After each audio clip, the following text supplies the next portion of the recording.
Today we are talking about how to use video marketing for success on YouTube and more with Owen Video. Owen is a public speaker. He is a video expert. He uses video for marketing on Facebook, YouTube, and more. And Owen, we're glad to have you here, man. Thank you. We appreciate you doing this. Hey, Paul, thanks so much for having me. It's always a pleasure to talk to a fellow salesperson and a sales leader, and that's a conversation I love to have, so I'm pumped to be here. Yeah, I'm excited too, man. We actually do have a lot of history together. We'll be talking about that later on.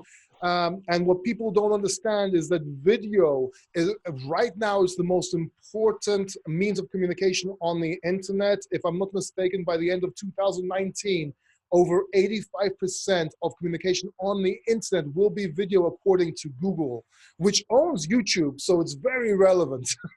Yeah. So before we begin, tell me, how did you get in all this? How did Owen Video become Owen Video? Yeah, that's a great question, and it's definitely a story I like to tell because I was 8 years old, and it was 1988, Christmas time. It might have been 89.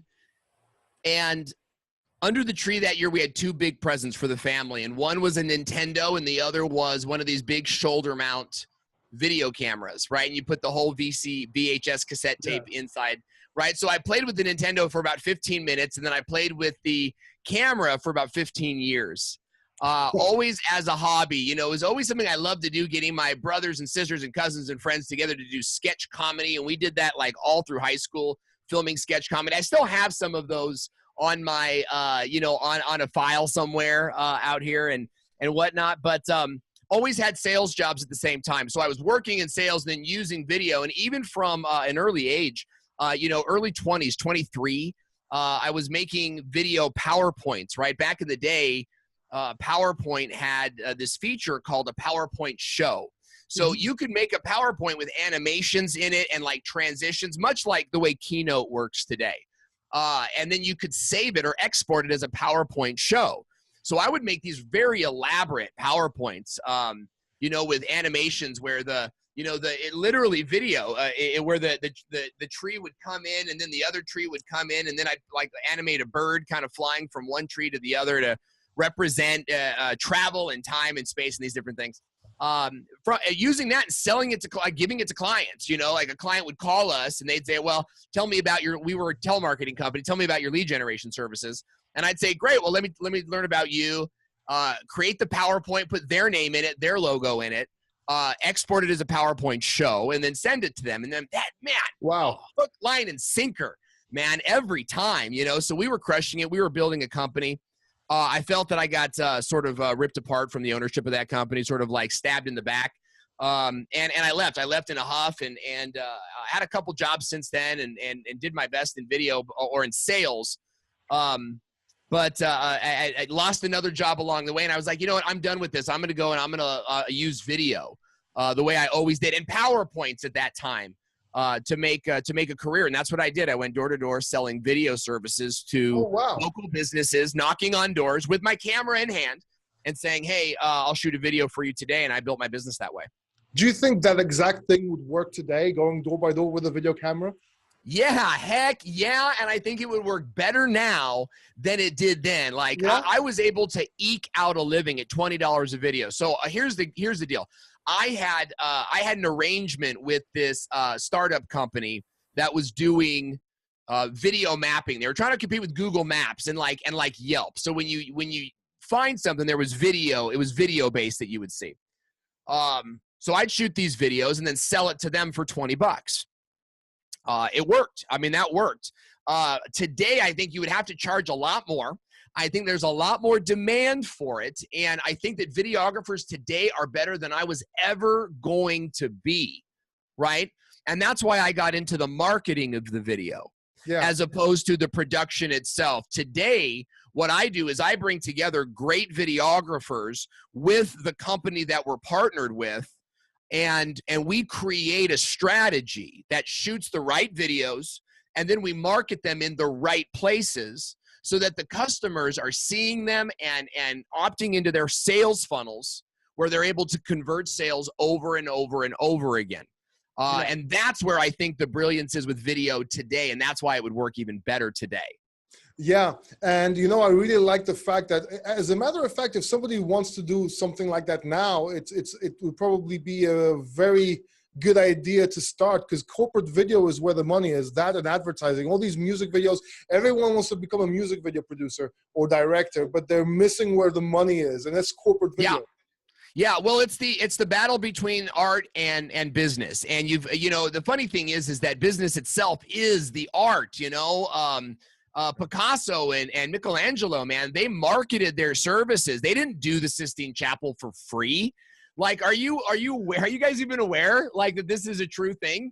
You know, they had to market themselves and be aligned with the services that would allow them to do what they love as a career.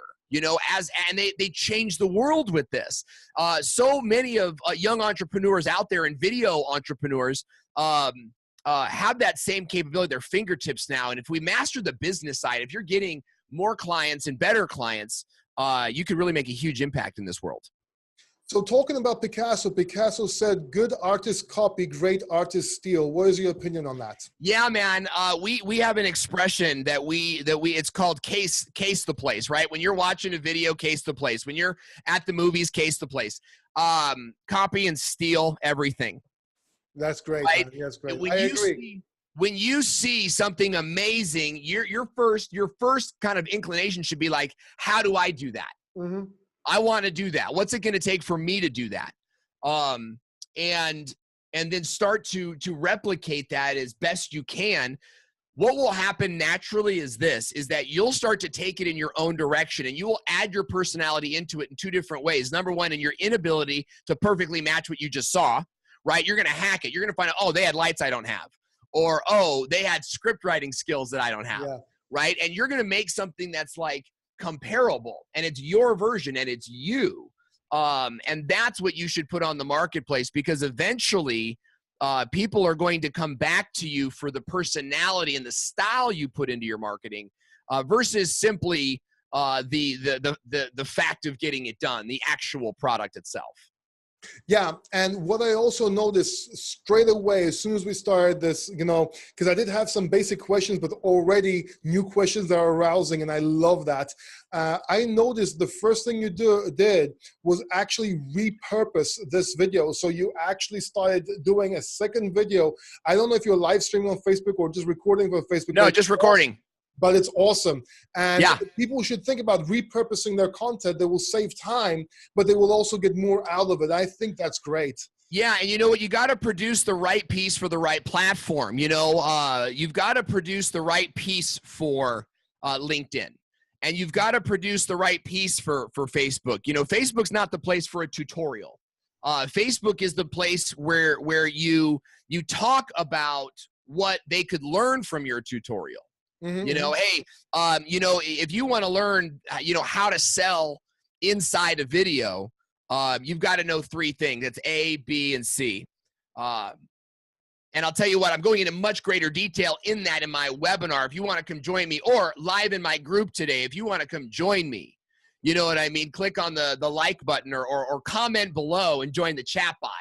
Yeah.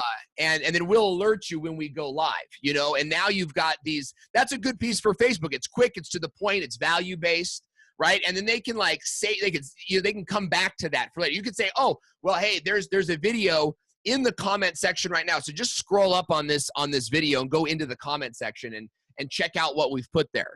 And I think you're going to like what you see. Yeah, because also on Facebook, you get like you don't have the same sort of attention on my side when you're on YouTube. On YouTube, you're more focused for a video. On Facebook, right, messages going left and right, scrolling. You're doing a whole bunch of stuff. Somebody might call you. It's a different sort of psychology. So I guess you have to use video differently on Facebook. And you did mention LinkedIn, and that's something I want to learn actually. So I might hit you up about that later on. Yeah. Let me ask you, Owen, what drove you to get where you are? What was that driving force to, you know, get you here today? Such an amazing question, and one I love to answer. You know, I was born with it, man, at the end of the day. I was born into a working class family. My dad was a UPS driver for a long time when I was a kid. I remember him moving into like out of the trucks and into management. And that was a big deal in our house. I remember that being like a big pivotal moment when my dad, was a manager. He was no longer like in the trucks. Right. And that's not to say that, I mean, it just wasn't what he wanted to do forever. Right. So I get that ambition for him. And to this day, he's no longer with that company, but to this day, he's always had that entrepreneurial fire. And I think I inherited that as a young kid. I saw what being a UPS man could do for our big family. And at the time, it wasn't enough. And I knew I wanted more. On top of that, on top of that, my mom was constantly like verbally abusing me, right? And telling me things like, you're never going to amount to anything. Like, my mom believed that she was the talent in our home. And she's like, so don't, people like you are nothing. And as a kid, I was like theater arts. I was like jokester, kind of funny guy, and so I had this like raw, like personality thing that my mom was just constantly trying to suppress. And I knew inside that she was wrong. And I knew that it was wrong even at the young age. I knew that it was wrong for a mom to talk to her children that way. I knew that wasn't right. And that always made me suspicious of my mom. So I continued to become, to excel and to achieve. And I lost my faith in school at an early age, that school wasn't going to teach me anything that at least I was passionate about. Right. Why did I hate school so much? This is not where I want to be. And I didn't have a lot of faith in the job market. And that happened later on in my life, but I always sought to be the best. And years later, when I found out, your mom's mental illness is finally like discovered by the family, and partially by science, as mental health sciences like continue to improve. That my mom, she just wasn't right. She wasn't right. And I don't know if she's ever corrected. She hasn't been in my life for a long time. But all that is part of, I knew from an early age, I just had to get out of the environment that I was in, and be something more. So that's how I got to where I am today, I guess, the driving force. It's really cool. This just came to me, but we're actually talking to, because I was wondering if you're in America, if this happened in America, which part? And it's amazing. Right now, we're streaming on video from one country to another country. We met each other online, and we're actually, and I just had a surreal moment. Like, okay, when did all this happen? Where did all this tech get here? And it's really amazing. I mean, I'm recording from Greece. You might be hearing some background noise because I got the window open. No, it sounds great to me. It sounds great to me. And you know what? Like, I watched all of this technology come to be. Yeah. It was great. Like, when I first went to college I went to college at like, off and on for a number of years. But that final stint when I did it, that was when I was 29 years old. And it took me about 4 years to finish. Got a degree in media, made all sorts of media while in college, and even started my company there, knocking on doors and whatnot. We started with P2 cards, man. P2 cards and SD that very first year. That next year, the school got all HD stuff. But that first year, I was there with the SD cards. And streaming came out when my first born son, that must have been 2012. And I streamed his birth from a mobile device inside the hospital to YouTube with a program called QUIK.com. And actually what it was is it was live on Quick.com. And then it would immediately, Zapier over to, not Zapier, but, the API would send it right to Facebook. Right to YouTube. So that was back in 2012, man. Yeah. I was streaming my child's birth in 2012 from a mobile device. That's when like Ustream got big. I remember watching Ustream. I was on a podcast that same year it was actually a Pregnancy Palace. For anyone that might know that show, Sunny's a phenomenal producer. We streamed on Ustream her podcast, video podcast. And that I'm like, okay, this is great. And I wanted to, how do we broadcast? Like if we could broadcast a show if we could have not just like one video or two videos, but like a weekly show, then we could be that SNL, we could be that sketch comedy or that news program that we've always wanted to be. And so I've always been on the forefront of that, nerding out, right? Monetizing, it's the thing, right? So how do you monetize your passion for making shows? And that's something I think that we've really mastered this year. Like and live video on Facebook has been a big part of that, right? Because you can live broadcast a show on a regular basis. Pat Sajak in America has this amazing, everyone in America knows who Pat Sajak is, right? Alex Trebek. Why?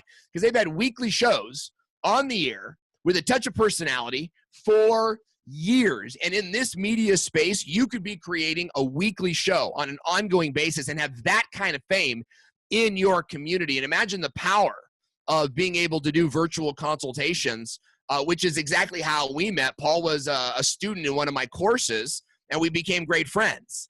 And that was all made possible by live video. And we've made, we're on track to be at $1 million in 2 years. And we're not even the biggest company out there. There's no doubt about that, but it's a huge opportunity.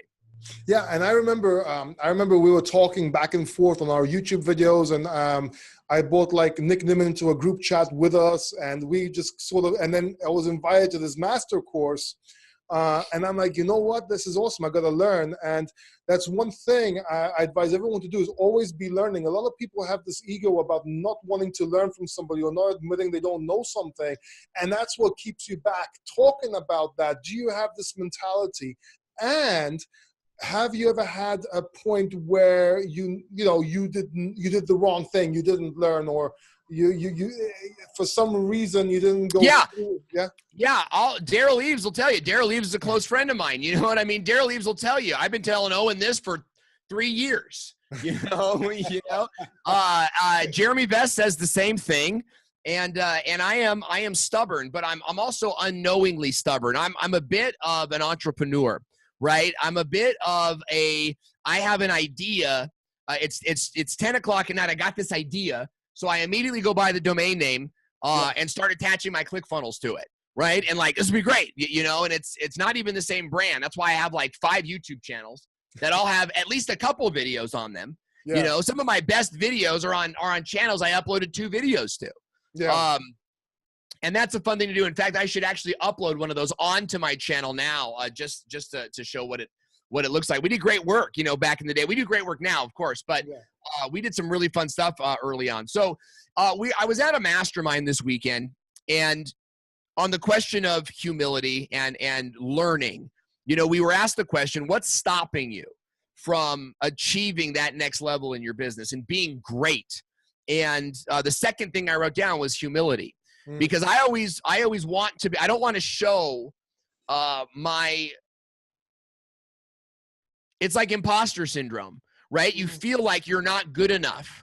And so you don't want to show that you don't know something. You always want to you want to be like, well, that's an interesting idea. I've heard some of that before. Oh, I know funnels. Yeah. And it's hard because your brain is not letting the info in, and it should. Even if you do know the basics of it, you might be hearing something different. And you have to I would look at these people on stage and I would go, how much money do you really make though? Right? And like challenging them. And the idea is that they're the ones that are on stage. I'm the one that paid to be there. And it better serves me to be in a position to learn from them and to learn from people like Daryl Eves. Who has taken the time to mentor me in this business and take personal calls at no charge. He's a great guy. He's an incredible man. And so I'm grateful for those people that continue to ask me to learn, even when I'm like not hearing it sometimes. Yeah. They say it is often what we already know that stops us from learning. Oh, brilliant. I love that. I need to put that on a shirt and sell it on Amazon merch. There you go. So they say you need to fail in order to succeed, and all entrepreneurs go through that. Yeah. Have you failed, and how do you handle failure in life? Look, that's like one of the hardest things to do is to go out there and fail, but fail publicly, right? You can let yourself down. I let myself down all the time, right? And you're like, that's all right. I'll stop early today. I'll stop working at 3 today, right? I've been doing great all week, right? I give myself permission to fail myself. But you've got to fail publicly. You've got to like stake your claim, as my friend Brian G says. Yeah. Right? You got to stake your claim and amplify your message. Let people know I am here to do this, and you're going to be held accountable to the tribe. Yeah, right. You're gonna knock. NF is one of my favorite rappers, right? And he says on his song Outro 3, he goes, my biggest fear writing this album wasn't putting out trash. It was disappointing myself and the fan base. Yeah. Right? That's what you've got to do. You've got to go out there. Some of these people are at your level and they want to rise with you. Some of these people are below you and they want to learn from you or be inspired by you. And some of these people are above you and they want to see you come up. Yeah. So when you do that, there's like this immense amount of support. When you risk failure, there's this immense amount of support. And you've got to like use that to float to the top. Otherwise, you have to fail because you have to look at what, like it's a requirement to fail, right? When you achieve, you say, well, that was easy. Let's keep going. Oh, I made 10 sales. I'm going to go make 30 more. Don't close the cart yet, right? Let's keep live streaming. You've got to go until you fail. And when that thing stops and the sales stop, you go, okay, let's turn it off now. Boom. What do we learn? Right. Right? If you go and and this is so easy to do, right? You go and you make 3 sales. You did a video and you got 3 opt-ins. Let's ride that. Let's really sell those 3 leads, right? Yeah.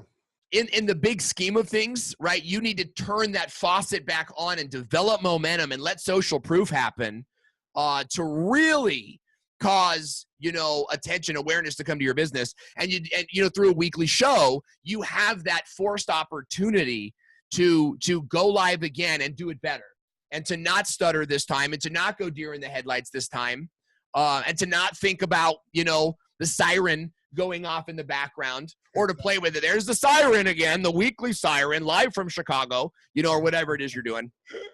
You have got to put opportunities on your calendar where failure is a huge risk. And that way, that you're always moving to that next level in your business. We actually have a lot of things in common, and I'm going to expose you right now. You were a rapper. Yeah. And so was I. I'm still a rapper, fool. What are you talking about?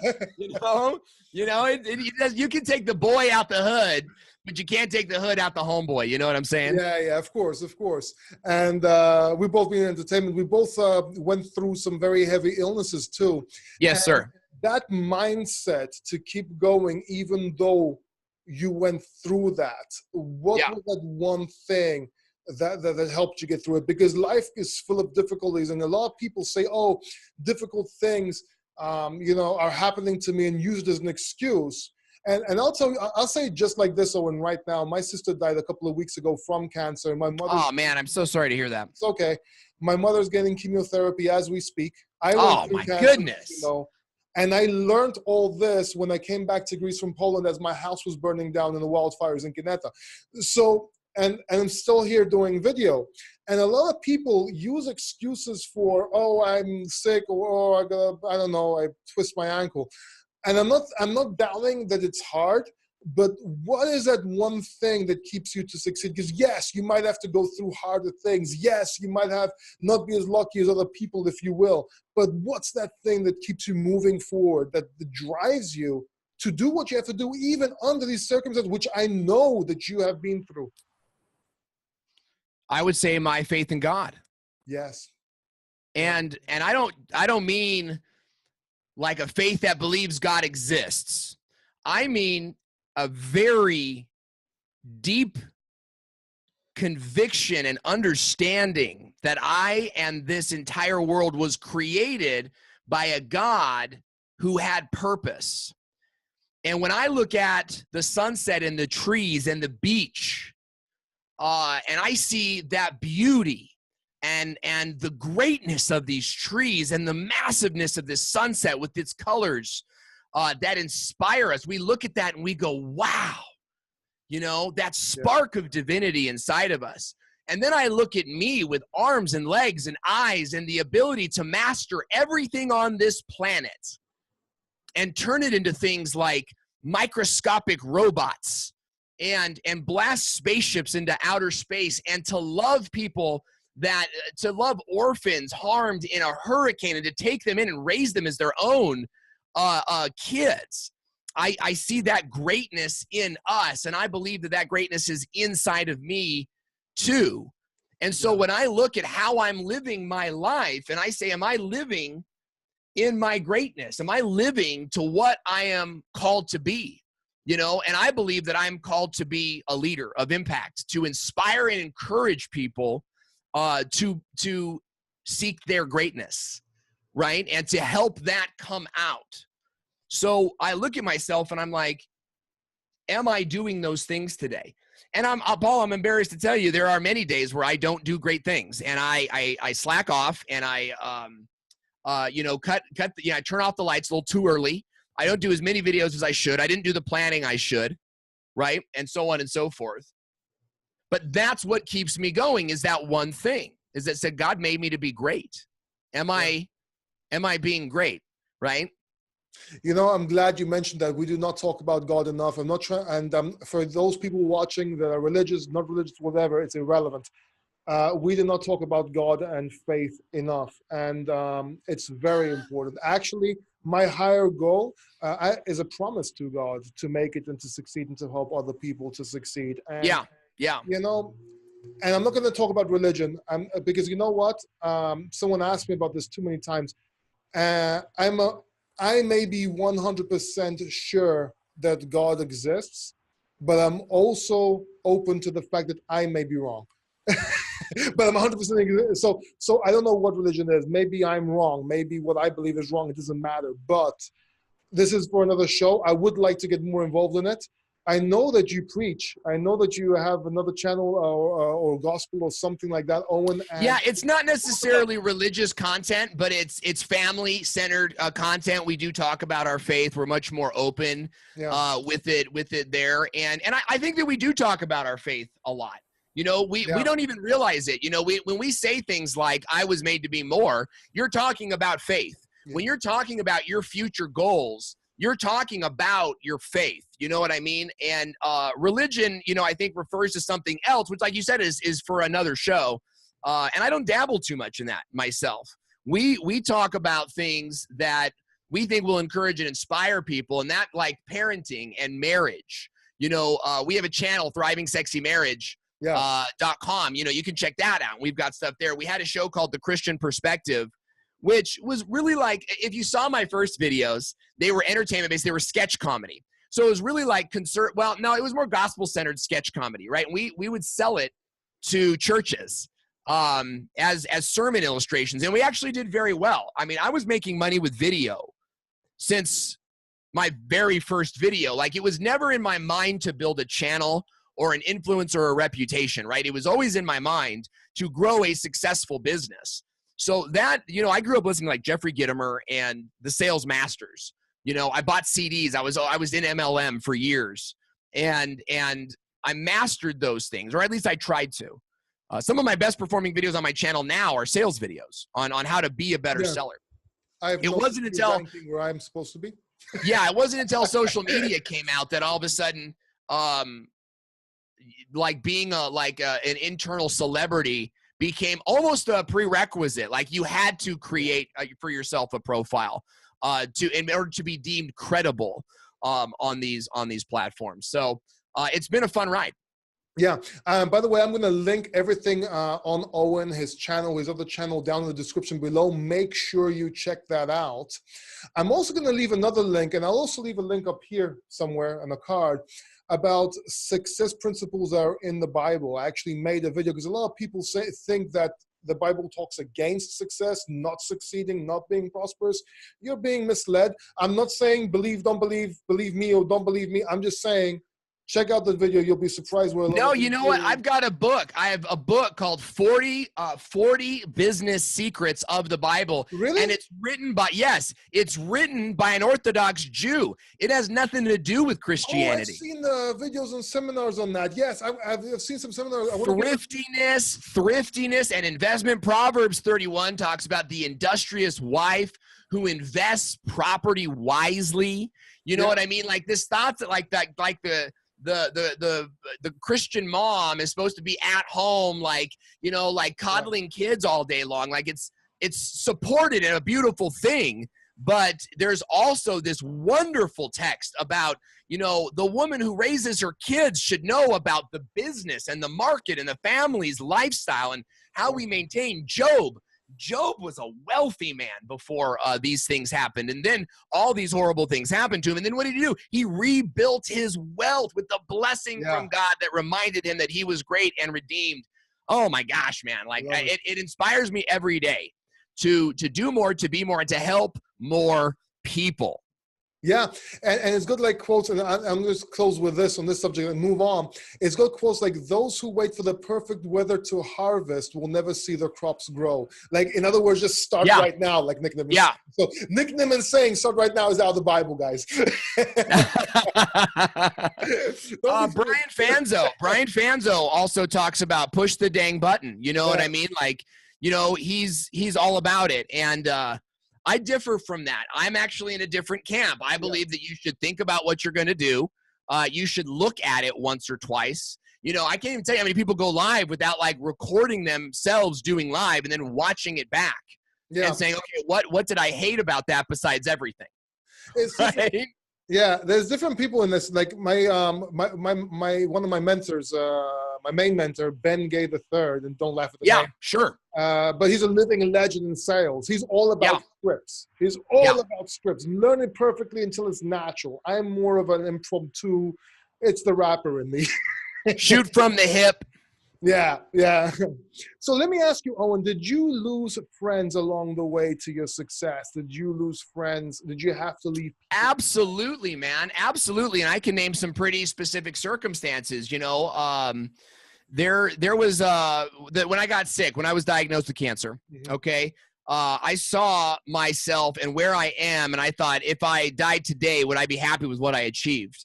Right. And I looked at, and I started to look at the people in my like immediate circle. And you can do that if you have a calendar. Like, you can look at your Google Calendar. I think it's a very important thing to do, is to put all your appointments should go in Google through a calendar system like the CETA, right? And you track, so you go back and you know too, because you've been hanging out with these people. I'm talking about socially and in the company of business, right? Like, are these people motivating you and encouraging you? They're trying to suck you dry and try to get things from you. Yeah. Right? Are you doing free work for a lot of people or really, really low, like cheap work for people that are a pain in the butt to work with? You know, are they not helping you grow? Is nobody in your life telling you should charge more because you're really good at what you do? Yeah. Right? Because if those people aren't in your life and they're sucking you dry, you need to shed people from your life. You need to upgrade your life, and you need to go and be bold and look at the people that you know best. The Michael Stelzners, that of CEO of Social Media Examiner, right? He's a close friend. The Daryl Eveses of your life, the Sean Cannells of your life, and hang around those people, right? Even if it means being humble, right? As we sort of talked about earlier, and saying, hey, I'd like to learn from you. I remember I asked Michael Stelzner very early on, I said, would you mentor me? At the time, he was mentoring John Lee Dumas, right? Right. And I didn't even really know that at the time. I just met Michael Stelzner, and I was like, you got to be bold. You got to be bold, you know? And I just asked him if he'd mentor me. And he was like, let me think about it, right?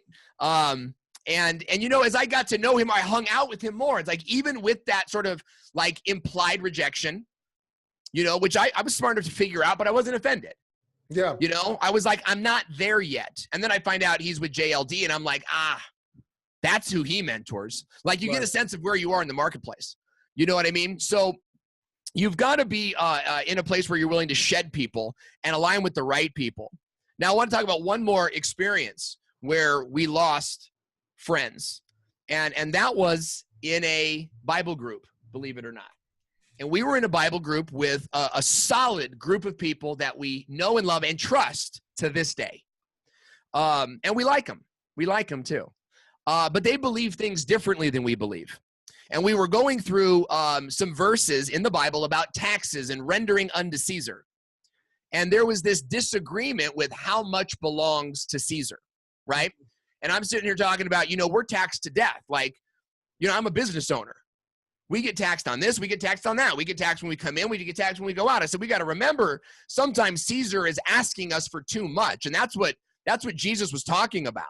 There are some things that belong to God, including family and your own security. And when outside forces start to threaten that security, you know what I mean? That's where you got to stand up for yourself. And I got this look from these people that was just like, oh, you're so selfish. You're greedy. You're like a greedy business owner, And I thought, at that time, I thought, I'm the only person in this room paying taxes. Everybody here got a tax refund, right? And they don't understand that they're lending out their money throughout the year with no interest. Yeah. And without even permission, really. And I realized, look, I've got to, like, that group fell apart. Like, it didn't fall apart because of that argument. It fell apart because of worldview. And we go, look, these are people with salaried jobs that are never going to change, right? Those jobs will be the same forever. You go to work, you crank the wheel, you come back to work, right? And that's the mindset. And I'm not there in that group to challenge them on that. So I got to go, where am I going to be challenged to live out what I believe with like-minded individuals? And you've got to upgrade your life. It actually led us to a church community full of entrepreneurs and business owners. Very, very small church, but that has been a huge blessing for me to be in that environment. And it's all from changing who your friends are.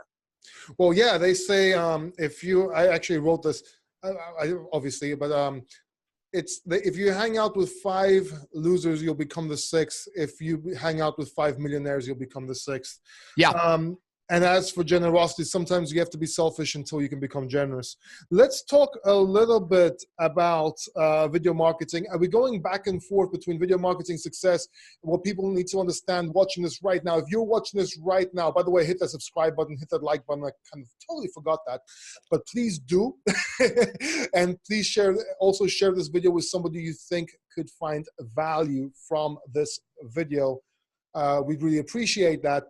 But what I wanted to say is that it's going back and forth because this is actually for a book. So a lot of this is going into a book that I am writing, and Owen is a big part of it. So let me ask you, how can one use video marketing to succeed in what they are doing? Well, there's a lot of schools of thought on this, and I would say that there's a lot of ways to do it, and your company is going to find your own way. Right? What's going to happen is you're going to try a best practice. You're going to go read a case study, and you're going to attempt to fail. Well, attempt to succeed at achieving those results, knowing that you might fail. Right? And as you do that, you're going to find out what worked and what didn't work, and what you did wrong and what you did right. Right? You're going to copy and steal everything in that funnel. And at our company, at the videosalesacademy.com, we show you those templates, those case studies, and you can try those. And then you're going to find out what worked and what didn't work. You're going to augment it. You're going to make different videos, and you're going to do it again. And here's the thing: it's like sort of pulling a lawnmower chain, right? You're going to kind of go through this funnel with the real clear kind of start and stop. Then you're going to revise, and then you're going to do it again a little bit faster, get a little bit better. And then you're going to stop for a shorter amount of time, and you're going to do it again.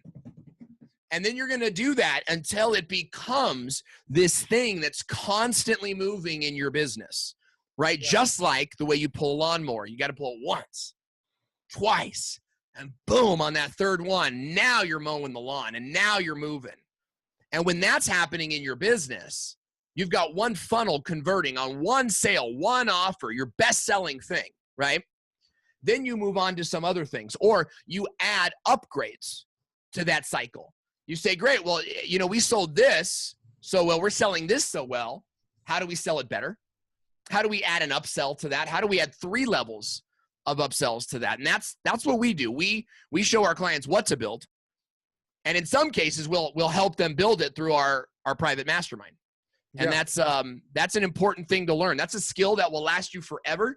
If you're a social media manager, for example, you'll be able to get a job or get clients anywhere, anytime, for almost any amount, okay? If you're a company man, if you work at the company, you'll have a job forever. Yeah. Right?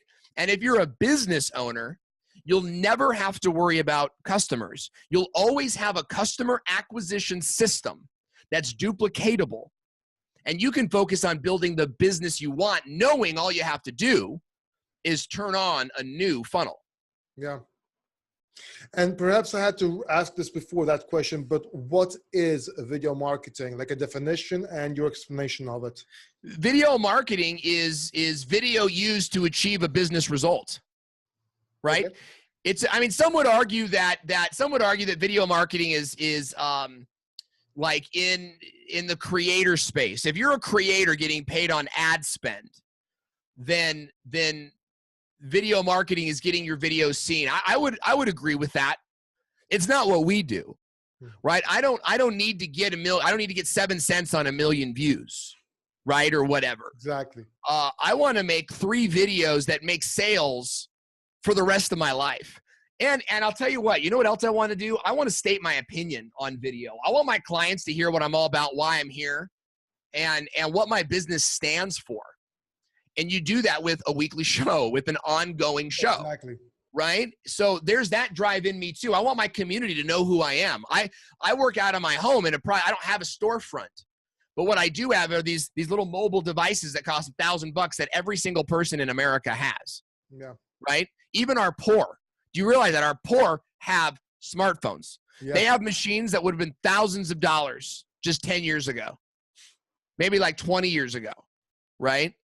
So we have these digital billboards, and the more that you're there, the more you're going to get customers coming to your front door. And as a business owner, as an entrepreneur, you have the ability to make a sale and take like a percentage of that sale and put it towards your ad spend. So you don't have to wait to get famous like a creator does, right? What you can do is you make a $100 sale, you take 10 bucks of that, and you put it towards ad spend to get your next weekly show boosted to your community, right? And it's this self-perpetuating device that's part of your sales cycle.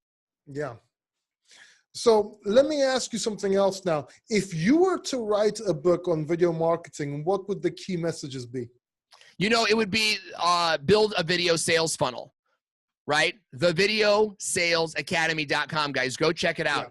The video sales funnel is what videos to make, what you need to say, and where to send the traffic to. You need to work on clarity. You've got to understand your unique selling proposition and how it's positioned to the needs of your customer. You need to know what landing page to send them on, and you need to probably stop using your website so much. Like, it's like, oh, go to my homepage and dial my phone number, because everyone loves using the phone these days, right? I can't stand the phone. Like, video call me, dude. I'm sitting here. Why do I have to do this now? Yeah, no, and I actually have the phone system on my email, right? It's like, it's a Google dial number, so I can do that from here. But let's do that as opposed to, no one ever calls you from your website is basically my point. Yeah. So, the video sales funnel, and you can make a YouTube sales funnel. You can make a Facebook sales funnel. You can make a Google video sales funnel about ranking videos on Google, right? So there's so much that you can do there. You need to see the templates, run them, and get them to work like butter in your business. Awesome. That's great stuff, man. Great stuff. So let me ask you something else now. On the more of a personal level, do you have any habits and morning rituals? Yeah, absolutely I do. I'm a big believer in morning rituals, and I have a pretty well-defined morning ritual. In fact, I was talking to my good friend Sean Cannell, and I was talking to him at ClamorCon, where I was a speaker. for an influencer event. It was an influencer event, right? Invite only. And I pulled him aside and I said, look, man, what am I doing wrong, or what could I be doing better? And he said, your morning routine, man. You got to get Miracle Morning, right? So I read that book. I listened to it. I had my wife listen to it. And we dialed in our week. We already had a week morning ritual. We dialed it in, right? And so now we start every morning the same: reading, exercise, affirmations, right? I've actually written out a really great statement that I read to myself just about every morning. In fact, I'm the rapper in me. I'm getting some hip hop beats and I'm practicing saying it, so I actually enjoy the way I say it. And it's kind of like boom, ba-bom, ba-bom, boom, you know, and it's like, it's part of your day. I listen to music. There's 3 motivational songs that I listen to. It's not like Eye of the Tiger, but maybe that's your song, right? It's songs that their lyrics remind me of who I am, right? I'm a champion. I'm badass. And it's all hip hop, by the way. Sorry. So yeah, I've got a pretty strong morning routine, and I notice a direct correlation between the power of my day and the completeness of my morning routine. Okay, Owen, one quick question. Do you have another 10 minutes to continue this video? Can we do 5 more minutes? I've got an appointment that I've got to get to. Yes, we can. Okay. And we started late. It's my fault. I got to tell them, we had to catch up. When we first got on the call, we had to catch up a little bit. So I kept you a little bit longer than I should because I love you. And I love that you're here. You look fantastic. It's great to be interviewing with you. Okay. So quick answers. Okay. Hobbies you believe that contributed to your, hobbies that, see, I can do it. Hobbies that you believe that contributed to your success, if any. Martial arts, 100%. And it is a hobby. You know, I'm not a great martial artist. Like, I wouldn't be the easiest guy to take down for sure. You know, my body knows how to do it, but I'm not like necessarily like an ambitious competing martial artist, right? But I enjoy it. I've been in martial arts for 10 years off and on. When I work out aggressively, it's what I do. So martial arts for sure has made me more confident when I'm around other people, right? As a kid, I was small and skinny. And I was always fearful. Long Beach, California, you know, grew up in the hood. And I was fearful of my place in that community. So, and my dad never taught me how to fight, right? My dad never had that conversation. And my mom used to, I could hear her talking to the neighbors. My kids are wimps. Oh, my kids couldn't stand up for themselves, just always bad-mouthing us. You know what I mean? So when I got to be an adult, it's something I always did. I wrestled in high school. I went on to kickboxing, Muay Thai, and some different things. So yes, hobby, short answer, shortest answer possible. Thanks, Owen Video. All right. What does success mean to you? And do you believe anyone can succeed in life and business? Yeah. Everyone is supposed to succeed in life, right? There's an evil force in this universe that is trying to stop you. And that force influences other people. Who don't like you, right? They don't like you subconsciously. They don't want you to succeed. You know, they're unhappy, so you're not supposed to be happy, right? So success is walking to your own drum, right? Success is saying, look, I'm not going to go the path that this community, these people have for me, this force that's like making things ugly. It makes people hate each other. It makes people kill each other. It makes people feel like they're worthless inside. It's that angry voice, those automatic negative thoughts in your head that say you can't achieve. That's the force I'm talking about. And we see it in the world. We see good people and we see some really evil people in this world, right? What you've got to do is you've got to say, I'm not going to be part of the evil of that force, right? So I'm going to start chart my own path. You've heard it said, right? You've heard it said that if you don't like make a plan, the world has a plan for you, right? And it's to fit into their cogs and it's to fit into their little system, right? We often hear the Matrix analogy. So you've got to chart your own path and start working towards that path. And you do that by first setting a goal and setting like a perfect day or like a perfect year lifestyle. What do I want my lifestyle to be as a business owner, right? Do I want to be at work? Do I want to outsource this stuff? How many people do I need to hire, right? How many people do I need to sell? What are my operations? It's like, I got to do fulfillment and I've got marketing and I've got, finances. And if I can get other people to do those things, I can check in once a week and do what I want, right? Is that what you want?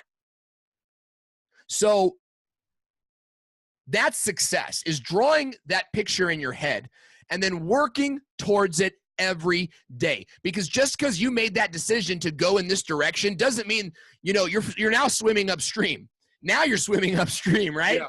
And you're like, it's a salmon, and when salmon get to the end of that water, they are buff, they're strong, and they mate.